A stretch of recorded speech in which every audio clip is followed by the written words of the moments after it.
Halo teman-teman, berjumpa lagi dengan saya Brother Pio. Kali ini kita akan menanggapi video dari Dondi Tan. Jadi kalau saya dibilang Dondi setan, tapi bukan seton ya. Jika teman-teman mengikuti channel ini, pasti teman-teman ingat tanggapan saya terhadap pernyataan Dondi Tan yang mengatakan iblis berjasa, sehingga Yesus berhasil disalib, dan oleh karena Yesus disalib maka terjadilah penebusan. Dan untuk hal itu saya sudah bantah, bahwa iblis tidak ada jasanya sama sekali. Justru dalam penyaliban, iblis gagal membuat Yesus berdosa. Dan untuk menjawab itu saya sudah jawab di video ini. Saya akan taruh di kolom komentar. Kali ini logika yang sama digunakan oleh jemaat muslim sendiri, dan bertanya kepada Dondi Tan. Berikut videonya.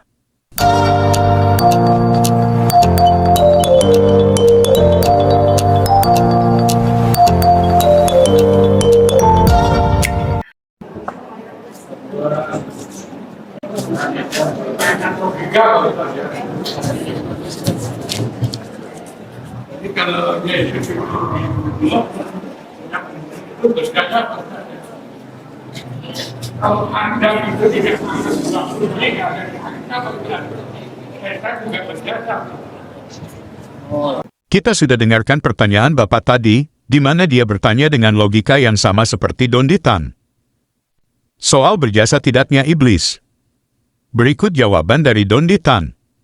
Kalau iblis tidak menggoda Nabi Adam alaihissalam, maka kita tidak ada di sini, gitu ya. Kita nih kan, berarti iblis juga berjasa, gitu kan. Sekarang Adam itu menebus dosa manusia nggak? Tidak. Nah terus tidak bisa dibandingkan apple to apple dengan konteks yang penebusan dosa. Hah? Berjasa, iya berjasa, tetapi kalau kita berdosa kan kita masih bisa diampunin. Tidak perlu kita harus membunuh orang. Gitu. Nah, berjasanya berjasa dalam hal kita memang ditakdirkan hidup menjadi manusia, kemudian kita juga diberikan ujian, kita juga diberikan perintah dan larangan, kita bisa menjalani itu semua, insya Allah kita diselamatkan. Tetapi kalau dibilang iblisnya berjasa atau tidak, Adamnya kan bukan penebus dosa seperti Yesus, fungsinya beda gitu.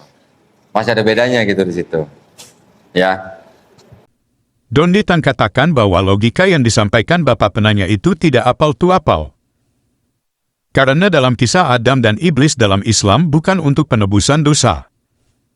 Sementara dalam Kristen ada penebusan dosa. Padahal Bapak tadi bertanya soal berjasa atau tidak. Bukan soal penebusan. Maksud Bapak tadi adalah, kalau tidak ada iblis tentunya Adam tidak akan turun dari surga dan menjadi khalifah di bumi. Dan perkataan Bapak ini didukung oleh ayat Quran berikut. Surah Al-A'raf ayat 27. Wahai anak cucu Adam, janganlah sekali-kali kamu tertipu oleh setan sebagaimana ia, setan, telah mengeluarkan ibu bapamu dari surga dengan menanggalkan pakaian keduanya untuk memperlihatkan kepada keduanya aurat mereka berdua. Sesungguhnya ia, setan, dan para pengikutnya melihat kamu dari suatu tempat yang kamu tidak bisa melihat mereka.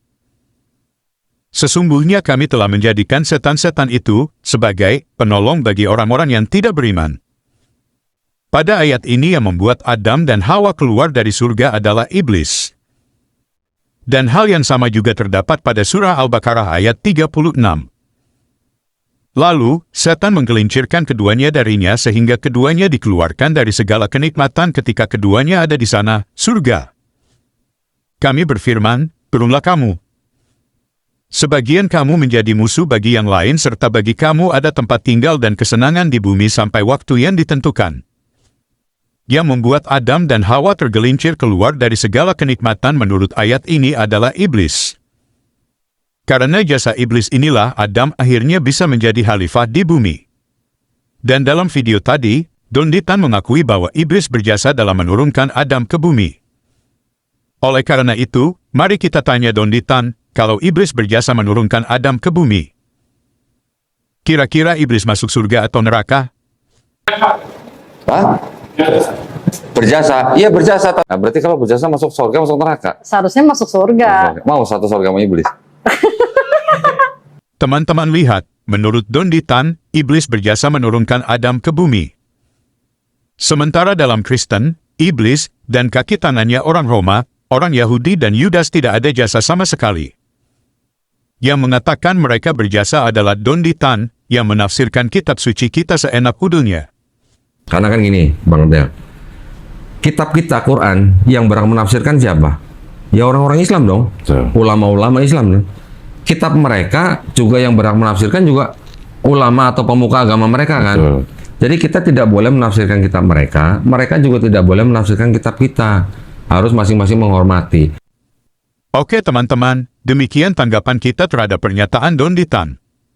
Terima kasih untuk dukungan teman-teman. Tuhan Yesus memberkati. Sekali lagi nama saya Kainama, saya biasa dipanggil Kay. Yo, yo, yo, bro, pill in the house. Yo, yo, yo, bro, pill in the house. Sekali lagi nama saya Kainama, saya biasa dipanggil K. Saya adalah mantan pendeta, saya lulusan STT Jakarta. Saya juga pernah sekolah S2 di Belanda. Tidak hanya itu, saya lanjutkan sekolah PhD di Israel, tapi the same you are bohong. Dia adalah seorang pendeta sebelumnya yang menjadi mu'alaf dengan nama pendeta yaitu Agustinus Christoffel Kainama. Ya. Kemudian ketika beliau berganti agama menjadi Islam, menjadi seorang mu'alaf, beliau mengganti namanya menjadi Ahmad Kainama. Beliau adalah seorang pendeta yang berpendidikan tinggi, yang bersekolah di S1 di Sekolah Tinggi Teologi Jakarta. Kemudian beliau melanjutkan S2-nya di Leiden University, Belanda. Kemudian tak sampai di situ, beliau terus meneruskan pendidikannya di S3 di Tanakh Biblical Studies, Haifa, Israel, dengan mengambil bidang minat Holy Scriptural Biblical. Sekali lagi nama saya Kainama, saya biasa dipanggil K. Saya adalah mantan pendeta, saya lulusan STT Jakarta. Saya juga pernah sekolah S2 di Belanda. Tidak hanya itu, saya lanjutkan sekolah PhD di Israel, tapi the same you are bohong. Tapi the same you are bohong. Ha ha ha. Aku bukan mantan pendeta, tidak pernah sekolah keluar, aku tidak pernah sekolah teologi, tidak pernah tahu apa-apa. Pandai-pandai kita menyembunyikan bangkai, satu saat juga bau bangkai itu akan tercium.